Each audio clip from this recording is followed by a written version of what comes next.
welcome back to Kardec Radio for Teens. I'm Bia, and this is a radio show where teens can talk to teens, and we can talk about topics that we want to talk about and that relate to us. And sometimes we think that our parents or older adults, they don't understand us, and this is a place where we can connect with each other because we're roughly the same age, so it's easier for us to connect. I hope you guys all had a great Memorial Day weekend. I don't know how many days you guys had off, but I had like a full 6-day weekend off. So it was pretty great. I went camping with my family, which is going to relate to what we're talking about today, which is being in touch with nature. My family, we're one of those families that always goes camping. We love to go camping, so that's something we always do every summer. So this was our first camping of this year, and we went up to Lake Placid. And there's so many great things about going camping or just being in nature in general that we don't get when we're just so strict, focused, and going to school and coming back and doing homework, or going to work and then coming home. It's so good to be able to be in nature for a little bit. There's so many great things that you can see just for being outside for a little bit of time. Like when we were up at Lake Placid, we saw these butterflies who just hatched out of their cocoon things, and they just hatched and they couldn't fly away because their wings were still drying off. So we could get pretty close to them, and my mom took a whole bunch of pictures of them. And seeing something like that, that's something you don't see every day, and to be able to see that just randomly in nature, it's a beautiful thing. I'd like to start off with a little message from the Daily Book of Positive Quotations, and this one, it's titled Nature's Beauty. The best remedy for those who are afraid, lonely, or unhappy is to go outside, somewhere where they can be quiet, alone with the heavens, nature, and God, because only then does one feel that all is as it should be, and that God wishes to see people happy amidst the simple beauty of nature. Anne Frank. A sunny day, a light breeze, a temperature perfect for sitting outside without a jacket. Such days make us feel happy, at peace with the world, and grateful. But walking in the rain and making snow angels or watching the wind whip the trees can also make us feel happy. Nature keeps us grounded in what's real. Winter balances summer, giving the land time to renew itself. Wind sends seeds flying to give birth to new plants in other places. If I find myself feeling grouchy, I will get up from my chair and take a quick walk. I will look for signs of nature's beauty that will cheer me up. The first thing that I found really inspiring about this quote and message is that the beginning quote is from Anne Frank, who I think most of us in school and stuff, we've learned about her, and how during the Holocaust, how they had to hide inside, and they had to be quiet, and they couldn't do anything. They could barely even move, and they couldn't even sleep during the day because when you sleep, you randomly move and do stuff, and they didn't want to do anything to show that they were hiding there, to get people aware of them being there. So she couldn't be there at all, and she couldn't go outside, and she couldn't see anything, and she just had to sit inside. So for her to say something about how going outside is what you really need, that's when you're happy, it really shows her thoughts of the time. And we're lucky we don't have to go through an experience like that to be able to appreciate nature. We can do that any time of the day, whenever we'd like. We just have to step outside our door and see all the beautiful nature around us. If you guys haven't heard this song, I highly recommend that you do. It's called What a Wonderful World by Louis Armstrong. And this song, it's very simple, and it shows just that, how nature and just the life around us, it's so simple and beautiful. If we just look at the rainbow and the birds and the flowers and just the people being nice to each other, and just everything in nature is so beautiful because God created it so perfectly. But the problem that we face today is that everything is getting so high tech, so technologically like dependent, like we need that to survive. Like, how am I even going to be broadcasting this without my computer, without the internet? And there's so many factors now that we depend on this technology that we just need it. And it's not a bad thing sometimes, because we're becoming more modern. We can't just live in like the Stone Age and ignore all this technology that's upcoming. But we also have to know when the limit is, when we should stop staying on the computer, staying on our phones, doing all this stuff, and just going outside to the nature that we have and we've always had because God gave it to us. People today, now that we're becoming more technologically advanced and we're getting all this new stuff, people are moving further and further away from nature, because you don't need to go outside to have fun. You don't need to go play around, because you can do something fun inside on the video games on the computer. But the truth is that the more high tech we're getting, the more nature we need. The more we need the nature to bring us back down to earth and to stop thinking about all this video games and internet and all that stuff, and to just remember the peacefulness, the beauty of just nature itself. As teens, like, we know that it's all around us, like technology. Like, even in schools, like, I have some textbooks that are already like on the internet only, like you don't have the hard copy of the textbook. And some people are using Chromebooks in schools, like the schools are giving out Chromebooks that the students use, and you do everything on it, you take notes. And especially in colleges, a lot of people just take notes straight on their laptop. And we're like the guinea pigs of the technology, like all the new stuff. We're the ones that try out and see if it's popular, if it's not popular, if people want to use it, what could be better. And everyone these days, everyone uses something. Everyone has a smartphone. Everyone has an iPod of some sort, or a laptop, a type of computer. And even if they don't have a computer or a smartphone, they're in contact with someone who does. Like, if you don't have let's say a computer that has a printer, you can just walk 2 seconds to the library and you can print out your stuff there. Everyone has a way that they're connected with technology. Like, I have this one teacher who really isn't for technology and doesn't want to have anything to do with it. And he has like a little flip phone that he can like barely use. But you can see that he has to learn how to use stuff, because in school, for him to give lectures and stuff, he has to make the PowerPoints, he has to do the attendance on the computer, he has to learn how to do all these stuff. So even if he doesn't want to, it's happening around him and he has to adapt to it. It's not a bad thing. It's not a bad thing that we're being more advanced and that we're getting higher technology, because it's helping us learn a lot of stuff, and scientists and astronauts and whatever it may be, there's a lot of benefits to this new technology, but we have to know when the technology turns into too much. While researching this, I saw that there's so many disadvantages at staying inside and on the computer, on your phone, or on the Xbox, whatever it may be. There's a lot of disadvantages that some people may know or may not know. One of the disadvantages I found out is that you're wasting your time, basically. You're doing unproductive stuff, and it's not really helping you in any way.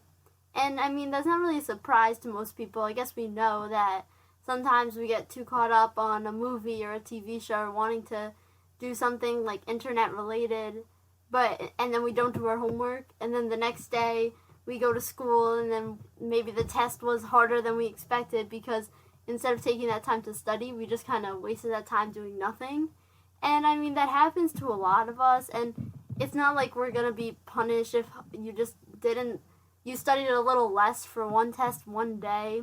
But the thing is to make sure that doesn't become a habit, to make sure that's not happening every single time, every day. And another thing that's a disadvantage of staying on the Xbox or the computer or the phone is that you're not doing anything physical. You're not doing any like activities. Your muscles are getting weaker, and usually you're not working off the calories that you're eating, especially as teenagers. Some of us, we have really fast metabolisms, and some people just eat, and it's like gone. They're like a skinny as a stick because of our age, but there's gonna come an age where that's gonna stop. And if we watch what we're doing now, and if we exercise and keep our healthy body now, then it'll be healthy later in the future when it's harder to just burn off the calories. This also leads to another really big health problem in our day and age, especially here in the United States, which is obesity and overeating.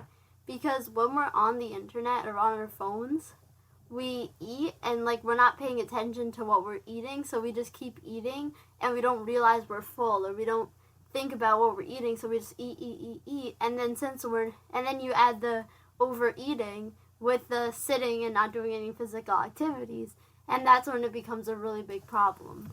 And on the other side of this, being on the computer too much, like just focusing on it, or the TV, or your phone, or video games, or whatever it may be, it can also create a tendency to skip meals, which is kind of the opposite of what we were talking before, but it's still equally as unhealthy, because our body, we need to have food, and we need to, we all have breakfast, lunch, and dinner, and your body gets used to whatever your breakfast, lunch, and dinner may be. I know I eat a biggish breakfast, and then for lunch I don't eat as much, and then for dinner I eat a full dinner.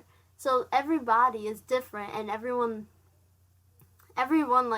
eats their own way, their own pace, whatever it may be, but our body needs that routine schedule and needs the nutrients in the food. So even stop eating or overeating, they're both bad things. Another disadvantage is poor posture, and I think a lot of us teens can relate to that, because all of us, we're kind of hunched over all the time, because rather we're looking at a phone, or even at school we just kind of hunch our shoulders, and that's gonna cause problems in our back and our body. So being hunched over a computer or a cell phone isn't gonna help that at all. It can also cause your eyes to be too strained and your eyesight to get weaker, to get poorer. And especially in young kids who start off at a young age playing video games a lot and watching TV and being too close to the TV all the time, their eyes, they get so weak that soon, in a couple years, they'll be needing glasses, because their eyes just get so weak from staring at that one thing for so long. One other major effect that we can especially see in teens is insomnia, which means you're not sleeping. And that's seen in teens a lot, because a lot of teens can stay up and watch TV all night, but then when they go to school, they're exhausted and they're falling asleep in classes because they were just hooked on their phone or video games and they didn't sleep. And first we need sleep because our body needs it to properly function, and we're also messing up our education like this, because when we go to school, we're so tired that we can't absorb anything, we can't learn anything as quickly as we would if we had sleep. These are just a few of the many, many, many negative effects of having this constant obsession with the internet and with the phone and anything electronic. These are just a few things, and there's so many more, but let's not go and list all of them and think about all that we did wrong. But there is something good about this. There's a solution to all of these problems, and that's being in touch with nature. When we're in touch with nature, it can get rid of most of those problems that we talked about. There are so many benefits from being in touch with nature and just doing little things to be outside and to be active that can help us so much in the long run, especially help us combat this growing technology. One benefit I found of being in nature, which I found was interesting, is that it brings your senses to life, per se. So you get a stronger sense of smell because maybe you're smelling all the different flowers and trees and whatever it might be, and you're getting better hearing because you hear the little animals when you're on a hike, and whatever, your senses just get sharper, and while staying on technology too long, like we say, can ruin your senses. Like your eyesight gets poorer and all that stuff. Being in nature, that can help fix that and make it sharper, make your eyesight, you can find little things quicker. It also has been proven that being more in nature can increase your mental health and your physical health. And some ways is that if you're constantly in nature and getting active, you get sick less. So you're not sick all the time because your body is healthier. And you also become more productive. Like something we talked about a few weeks ago about the more you do, is that if you're in nature and you're getting active and you're doing lots of stuff, it'll help you be more productive in your other stuff, in your school stuff, work stuff, whatever it may be. Being in nature can improve how we feel about ourselves, how we feel about things around us. Like some people, when they have depression, just being outside, getting some sunlight, that really helps them. And it can help all of us to just feel a little bit better about ourselves. Like I know for one, when I go camping, I don't wear any makeup at all, and my hair is all over the place and it's crazy, but like I don't mind it because, we're camping, it's just a fun time. It's not about how you look. And obviously some days I want to wear a nice dress and look nice, but some days it's okay to just be with no makeup, hair all crazy, and that's okay. And it's okay to just forget about those worries that we have of trying to be perfect and to look great all the time. I think the most important benefit to being in nature is bonding with your friends and family. Whoever you're going with, whether you're going camping with your family, like I do a lot, or if you're going hiking with your friends or your siblings or whoever it may be, it brings you closer together. Not that it's going to be perfect, because sometimes you're in a hike and you're all just tired and stressed and you just want to go home. But most of the time, you grow together because you're all going through the same thing. You all need to get through whatever it may be, or the hike, the having to cook something in the rain, whatever it may be. You're all in it together, and it brings you closer together. Like, think about it. A family that usually stays on their computers, on their phones, in their own rooms, and then now you're camping together in the wilderness, per se, and you're all in one tent and all close together, and you all have to do everything together, and it just brings you closer together. With being so involved in technology these days, we're moving further and further away from being social with people, getting a social life, with being with friends, being with people, and just talking in person, because now we text, we talk on the phone, you can even talk through Xbox. You do so many things, but we're never actually in contact with those people. So camping and being in nature, going hiking with your friends, it helps you connect and actually be together as people. But I'm not saying that we should all just go out now and go camping, because camping's not for everyone. And I know that even for our family, we don't go like crazy camping, like full out in the wilderness. Like we stay at like little state parks where they have the little lot. We don't just go camping in the wilderness like some people do, climbing Mount Everest. It's not about doing that, because it's just the little things that you do that in nature that help. Just the little hikes. It doesn't have to be anything crazy. Even if you just go walking around your neighborhood block that has some grass and some trees and something to look at, that's what helps. Not going and being the most adventurous person and going on the crazy hikes and stuff like that. There are a lot of ways that you can get involved and be a part of nature and learn from it and do stuff surrounding nature. Some people I know already do this, but if you don't, maybe this is a good way for you to be in nature, is to go for a morning or a night walk. I know a lot of teens who do sports and stuff, they do a couple laps around the track every day when their sport is off season or whatever it may be. But even if you don't, even just doing a little walk around your neighborhood, if you have a dog, just walk your dog a little bit. Even that little bit of sunlight, that little bit of nature that will help you feel peace and calm down from your day. Or get ready to start your day if it's in the morning. Another thing you can do, if you like to do it, is to make a garden, to plant your own stuff, to go get the stuff from nature and plant a little thing, whatever it may be, whether it's a flower garden or a vegetable garden or whatever it may be. Maybe that's your way to connect with nature. You can also go on many local things that I'm sure if you looked you would find, because I know like near me there's like little trails that they're easy, they're flat, it's not anything crazy, and you can just go with your friends and just enjoy it, and then you can go to a local park and maybe have a picnic, but just being in nature and just little things around you can help you feel better about yourself and be more connected to nature.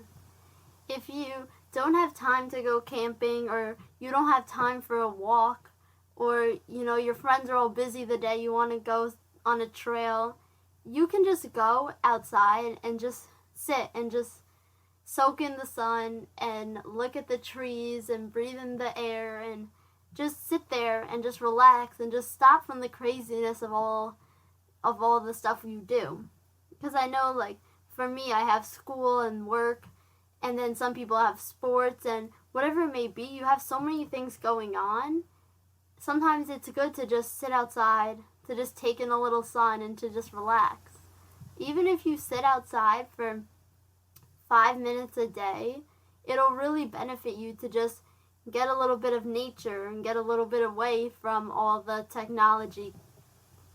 I'd like to read a little message from the book, The Bible, 50 Ways It Can Change Your Life. And this one is called Spend Some Time in Nature. The heavens kept telling the wonders of God. The skies declared what he has done. Each day informs the following day. Each night announces to the next. They don't speak a word, and there is never the sound of a voice. Yet their message reaches all the earth, and it travels around the world. David recognized that the character and nature of the Creator can be seen in his creation. If you want to get to know God better, and perhaps, like David, become a person after God's heart, spend time in nature. Once upon a time, it didn't take much effort. People's work, play, and relaxation all took place outside. Nature was a constant companion. For some people today, that's still the case. But many of us have precious little contact with the natural world. Urbanization, technological advances, and the demand for comfort and convenience have dramatically reduced the number of hours we spend outside. Why not reverse that trend? For the sake of your holistic well-being, make a purposeful decision to start enjoying the natural world. While you're out there, why not also get to know the one who made it? This message touches a little bit on what we were saying before, but it also brings up a very important part, that being in touch with nature and being connected with nature also is being connected with God, because God is what created that beautiful thing outside that we get to look at and be a part of. And if he created that so special for us to be a part of, then by being a part of nature, by learning from it, by looking at it, by being in touch with it, we can also be a little bit more in touch with God within ourselves. The most important thing about when we're being in touch with nature, or we're camping or hiking or whatever it may be, is to live in that moment.